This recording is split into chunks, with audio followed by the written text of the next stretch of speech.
તો હવામાન નિષ્ણાંત અંબાલાલ પટેલની પણ આગાહી છે 24 એપ્રિલથી ગરમીમાં પ્રચંડ વધારો થશે। મધ્ય ગુજરાતમાં પારો 42 ડિગ્રીને પાર પહોંચશે। પાટણ, સમી અને હારીજમાં કાળઝાળ ગરમી પડશે, જ્યારે સાબરકાંઠા, અરવલ્લીમાં પારો 42 ડિગ્રી રહેશે। રાજકોટ અને સુરેન્દ્રનગરમાં પણ 42 ડિગ્રી તાપમાન રહેશે। તો જૂનાગઢ અને કચ્છમાં પણ પારો 41 ડિગ્રી રહેવાની શક્યતા છે। પશ્ચિમ અને દક્ષિણ સૌરાષ્ટ્રમાં પણ ભેજ વધતા બફારો રહેશે। 28 એપ્રિલથી મે મહિનાની શરૂઆતમાં પશ્ચિમી વિક્ષેપ આવશે। રાજ્યના કેટલાક ભાગોમાં કરા સાથે વરસાદની પણ શક્યતા વ્યક્ત કરાઈ છે। 11 થી 20 મે દરમિયાન ઈરાન તરફથી કાળી આંધી આવશે। તેજ પવનને કારણે કાચા મકાનના છાપરા પણ ઉડી શકે છે। 23 મેથી દરિયામાં ભારે પવન અને ઊંચા મોજા ઉછળશે। 15 મેમાં બાદ બંગાળની ખાડીમાં ભયાનક ચક્રવાતની શક્યતા સેવવામાં આવી રહી છે।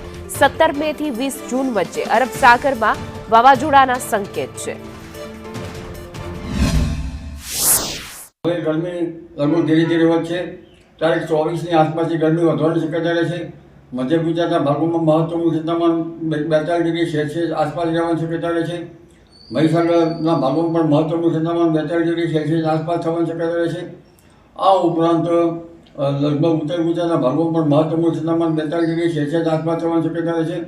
અને લગભગ પાટણ, સમી, હારીજના ભાગોમાં ગરમી પડશે અને બનાસકાંઠાના ભાગોમાં પણ ગરમી પડવાની શક્યતા રહેશે। આ ઉપરાંત અરવલ્લીના ભાગોમાં ગરમી રહેવાની શક્યતા રહેશે। ત્યારબાદ 26 મે તારીખ આસપાસ એક પશ્ચિમી વિક્ષેપ આવશે। ગરમી કેટલાક ભાગમાં ગરમી પડશે। દેશના કેટલાક ભાગમાં વરસાદ પડવાની શક્યતા રહેશે અને લગભગ એ વખતે ગરમી થોડીક વધશે, પરંતુ પશ્ચિમ વિક્ષેપના કારણે ગરમીમાં વધઘટ થવાની શક્યતા રહેશે।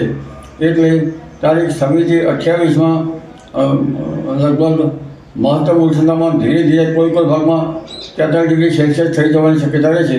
કોઈ ભાગમાં 42 ડિગ્રી સેલ્સિયસ થઈ જવાની શક્યતા રહેશે। એટલે ગુજરાતના ભાગોમાં પણ 41 ડિગ્રી સેલ્સિયસની આસપાસ ગરમી પડવાની શક્યતા રહેશે।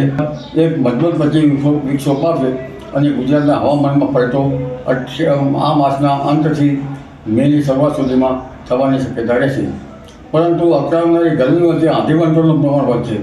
હવે ધીરે ધીરે કાચા મકાનના છાપરા ઉડી જાય તેવી આંધી આવવાની શક્યતા છે। 11 થી 20 મેમાં આંધી વંટોળનું પ્રમાણ વધશે। ઈરાનની કાળી આંધી ચડી આવશે।